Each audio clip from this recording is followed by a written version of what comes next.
ఎలా ఉంది సార్ ఆంధ్రప్రదేశ్లో కూటమి ప్రభుత్వం? ప్రస్తుతానికి ఇప్పుడున్న పరిస్థితుల్లో అంతకుముందు ప్రభుత్వానికి ఇప్పుడున్న కూటమి ప్రభుత్వానికి కంపేర్ చేసుకుంటే నక్కకి నాగలోకానికి ఉన్న తేడా ఉంది. ఎందుకంటారు? అంతకుముందు గత ప్రభుత్వంలో వచ్చేసి ఏ రోడ్లు కానీ ఉద్యోగాల విషయంలో కానీ ఈ పేదలకి ఇస్తున్న సబ్సిడీలో కానీ ఎట్లయినా అవకతవకలు జరిగినాయి. రోడ్లు అయితే అసలు అధ్వానం. ఈ 5 ఏళ్లలో వాళ్ళు చేసిన పరిపాలన 5 ఏళ్లలో రోడ్లు వేసిన పాపాన పోలేదు. పేదలకి సబ్సిడీలు అని పథకాలు ఇస్తున్నామని చెప్పేసి ప్రచారం అయితే చేస్తున్నారే కానీ అప్పుడు చాలామంది పేద ప్రజలు చాలా ఇబ్బందులు పడ్డారు. పరిపాలన వచ్చి అస్తవ్యస్తంగా తయారైంది. అడ్మినిస్ట్రేటివ్ పూర్తిగా దిగజారిపోయి ఇదైపోయింది. యువతకి ఉద్యోగ అవకాశాలు ఏమన్నా దొరుకుతాయని ఎదురు చూస్తే ఆ ఉద్యోగ అవకాశాలు కూడా ఎవరికి లేకుండా పోయినాయి. ఆ కనీసం జాబ్ క్యాలెండర్ ఇచ్చింది లేదు, చేసింది లేదు. కానీ ఇప్పుడున్న ఈ ప్రభుత్వం ఫస్ట్ ఆఫ్ ఆల్ ముందు అడ్మినిస్ట్రేషన్ని సరి చేసుకొని పరిపాలన ముందుకు సాగిస్తూ ఉన్నారు. ఇందులో భాగంగా ఎక్కడెక్కడ రోడ్లు అయితే బాగోలేదో ముందు ఆ రోడ్లు ప్రజలు ఎక్కడ బాగా ఇబ్బంది పడుతున్నారో ఆ రోడ్లన్నింటినీ వేసుకుంటూ వస్తున్నారు. అది మనం అన్ని చోట్ల మనందరూ చూస్తున్నదే. అది మనం ఎప్పుడు అబద్ధం ఆడుతున్నది ఏం కాదు. సో ఈరోజు మొన్న దావోస్ వెళ్ళారు. అక్కడ కంపెనీస్ తీసుకురావాలని మన చంద్రబాబు ఆయనకున్న విజన్తో ఆయనకున్న పరిచయాలతో కంపెనీస్ మన ఆంధ్రప్రదేశ్కి తీసుకొస్తున్నారు. రేపు యువతకి ఉద్యోగ అవకాశాలు ఎంతోమంది కొన్ని లక్షల మందికి ఉద్యోగ అవకాశాలు అనేవి అక్కడ కల్పించబడతాయి. చంద్రబాబు గారు గత 2000లో కానీ అంతకుముందు మనం చూసినప్పుడు హైదరాబాద్ని ఆయన ఏ రేంజ్లో తెలంగాణ అనే ఒక రేంజ్లో ఐటీ హబ్గా తీర్చిదిద్దారు. ఆ టైంలో ఆయనకున్న విజన్ కానీ ఆయనకున్న ముందు చూపు కానీ చూపుతూ ఈరోజు మనం చూసిన హైదరాబాద్ ఎంత అభివృద్ధి చెందింది. అక్కడ ఎంతమంది ఈరోజు సాఫ్ట్వేర్ ఉద్యోగస్తులకు కొన్ని లక్షల మంది అక్కడ ఉద్యోగాల అవకాశాలు దొరుకుతున్నాయి. మరి అదే విజన్ ఉన్న వ్యక్తి ఈరోజు మన ఆంధ్రప్రదేశ్ రాష్ట్ర ముఖ్యమంత్రిగా ఉన్నారు. ఆయనకున్న విజను ఆయనకున్న దీంట్లో ఆయన దావోస్ వెళ్ళినప్పుడు ఆయనకు ప్రపంచం మొత్తం ఉన్న పరిచయాలు కంపెనీస్తో కానీ సెలబ్రిటీస్ అందరితో పరిచయాలు ఉన్నాయి. అంతకుముందు గత ప్రభుత్వం వెళ్ళింది కానీ అక్కడ వాళ్ళు చేసింది ఏమీ లేదు. అక్కడ నవ్వుల పాలయ్యి వచ్చింది. ఈరోజు ఏంటంటే వాళ్ళు చేస్తున్న అభివృద్ధిని వాళ్ళు తీసుకున్న కంపెనీలు వీళ్ళు ఇప్పుడున్న గత ప్రభుత్వం చూడలేక వాళ్ళు సన్నాయి నొక్కులు నొక్కటమే కానీ అక్కడ ఏం లేదు. సరే, నిజంగా డిప్యూటీ సీఎం పోస్ట్కి విలువ పెరిగిందంటారా? ఇదివరకు డిప్యూటీ సీఎం అంటే ఓన్లీ డిప్యూటీ సీఎం ఆయన ఒక మంత్రి అనే ఒక కోణంలోనే ఉండేది.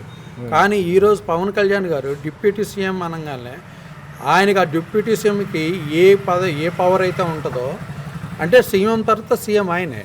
ఆ పదవి దానికున్న పవర్ ఏంటి, దానికున్న పరిధులేంటి, ఆయన ఈరోజు ప్రతి ఒక్క పిల్లవాడికితో సహా అందరికి అర్థమయ్యే విధంలో ఆయన పరిపాలన చేసుకుంటూ వెళ్ళారు. అంటే తీసుకున్న అంతకుముందున్న డిప్యూటీ సీఎంలో తీసుకున్న వ్యక్తులు అంతకుముందున్న సీఎంలు చేతుల్లో కీలుబొమ్మగా మారి ఉండొచ్చు.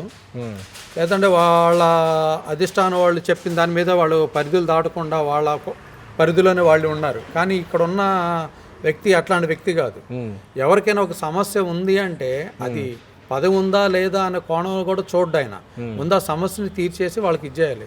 రీసెంట్గా ఆయన గిరిజన ప్రాంతాల్లో రోడ్లు లేని ప్రాంతాలకు వెళ్ళి స్వయంగా ఆయనే నడిచి వాళ్ళు ఎంత బాధలు పడుతున్నారు అనేది స్వయంగా ఆయన అనుభవించి ఇమ్మీడియట్గా వాళ్ళు అక్కడ రోడ్లు వచ్చేటట్టు చేశాడు. అంటే ఒక డిప్యూటీ సీఎం ఏ రోజు ఏ వ్యక్తి అక్కడ అట్లా కదల్లా. మొట్టమొదటిగా కదిలిన డిప్యూటీ సీఎం ఎవరైనా ఉన్నారంటే అది జనసేన అధినేత పవన్ కళ్యాణ్ గారే. ఈరోజు ఆయన అట్లా వెళ్ళబట్టి ఆయన ఇది చేయగలిగారు. అట్లాగే మన రేషన్ బియ్యం దాన్ని కూడా ఇమ్మీడియట్గా రియాక్ట్ అయ్యి వెళ్ళి పట్టుకోగలిగారు. అంటే మరి ఆయనకి ఎంత పవర్ లేకపోతే ఒక డిప్యూటీ సీఎంకి ఎంత పవర్ లేకపోతే వెళ్ళగలిగాడు ఆయన? ఇది డిప్యూటీ సీఎం కొన్న పవరా లేకపోతే పవన్ కళ్యాణ్ గారు కొన్న పవరా? అది బేసికల్గా పవన్ కళ్యాణ్ గారు ఆయనకున్న హైప్ అది.